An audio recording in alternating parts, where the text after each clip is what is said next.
Noise levels are a consideration for maintaining a comfortable working environment in the lab. Noise level overview. Typical noise levels, decibels, dB.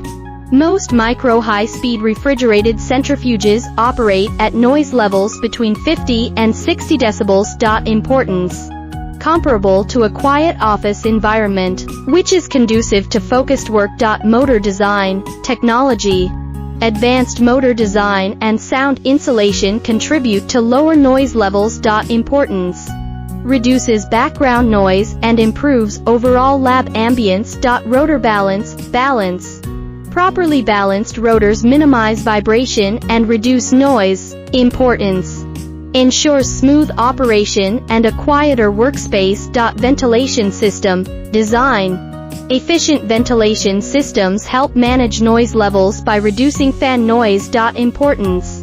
Maintains a comfortable working environment. Placement considerations. Location. Position the centrifuge away from sensitive areas, or use sound barriers. Importance.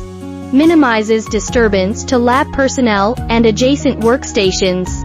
Understanding the noise level of a micro-high-speed refrigerated centrifuge is crucial for creating a comfortable and productive lab environment. To learn more about our range of micro-high-speed refrigerated centrifuges, or if you have any questions regarding noise levels, please contact me through my email provided on my homepage. I will respond within 24 hours.